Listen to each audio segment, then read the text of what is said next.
All right, this is a hastily thrown together video on making braid diagrams for math papers. This is for Hajara in Adobe Illustrator.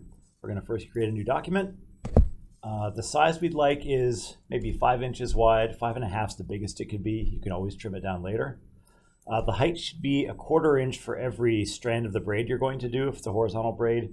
So I'm going to do a 4-strand braid, so I'll do exactly 1 inch high. So 5 inches wide, 1 inch high. Create.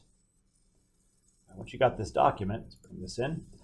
This is our 5 inches wide, 1 inch high. Zoom in as far as you can just so you can get a good view. What we're going to do is a few things. First, we're going to view, show grid. Great. The default grid should be 1/8 of an inch. And also on view, snap to grid so that it will help us keep everything straight. We're also going to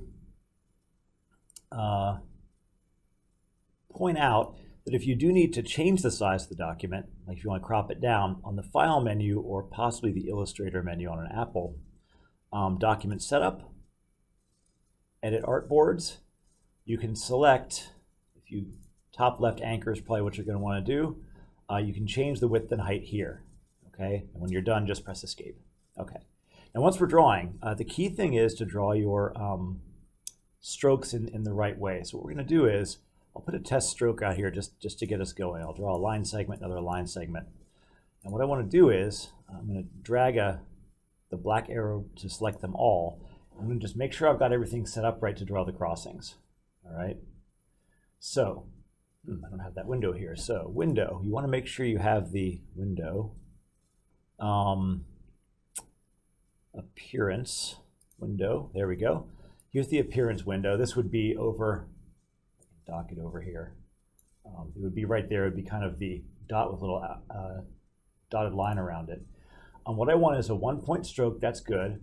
I'm going to add a new stroke that's 3 points and white. Okay. I'm going to now modify these strokes a little bit. Your 1-point stroke should have a round cap. Okay. Done. Your white stroke should have a butt cap, so it doesn't go any further. That's already good. Okay, and you want to drag, your white stroke should be under your black stroke. And there we go, we see a little crossing here. All right, great. All right, so once that's set up, you're going to draw mainly with the pen. Okay, let's delete this all with the pen. You're going to take 1 block over 1 block in, so that's 1/8 of an inch to give a little bit of boundary. For any given crossing, you'd like to press and drag 2 clicks to the right for a little anchor. Go down 2 and right 2, press and drag again to get a nice smooth curve.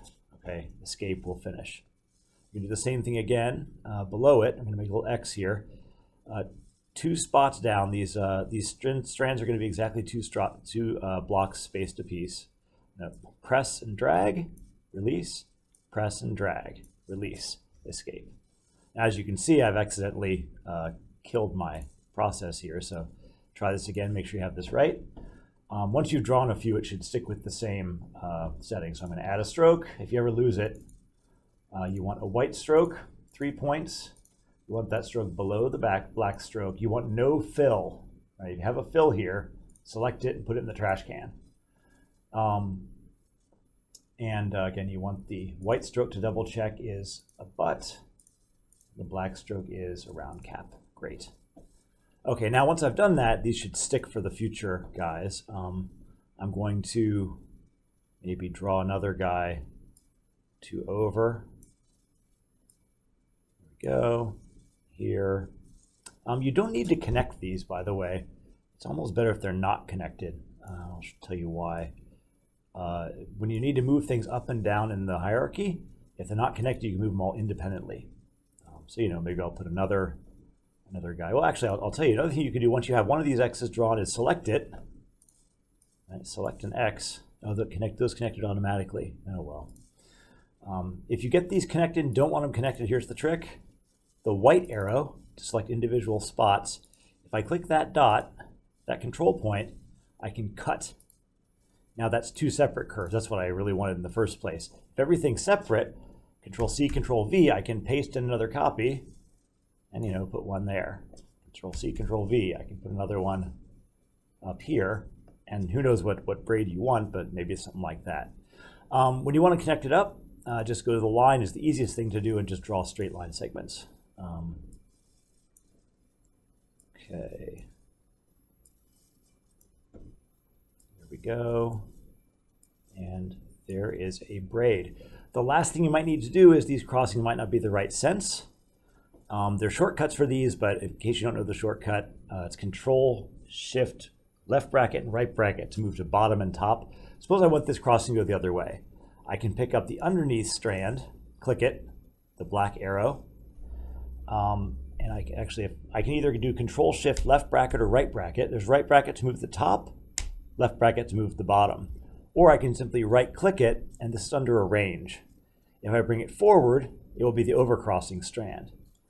If I send it to the back, it will be the undercrossing strand. So let's make this an overcrossing strand instead. So Arrange, bring to front, done.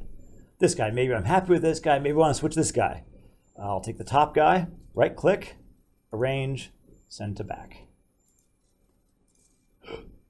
Uh-oh, one of these doesn't have the right drawing format anymore. So if that ever happens, you can just do the whole thing.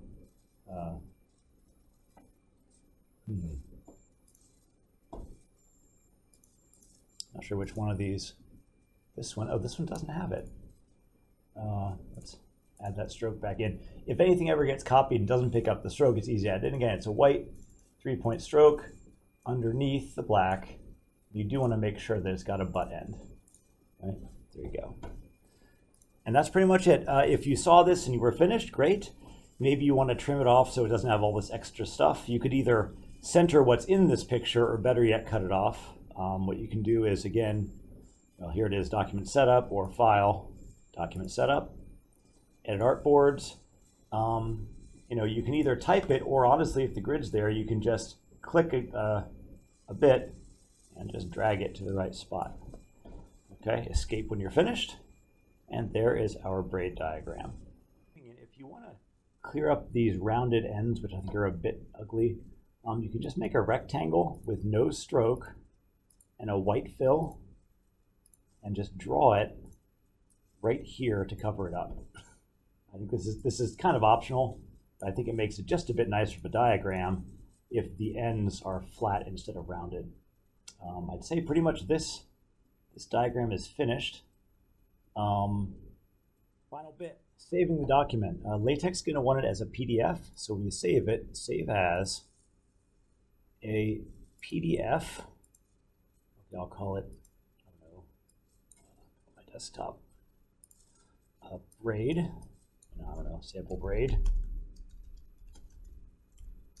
And key point, when the save options come up, make sure you click Preserve Illustrator Editing Capabilities. This way the PDF will go into your LaTeX document just fine, but you'll also be able to open it up and edit it just like normal with Illustrator. Save PDF, and we are done.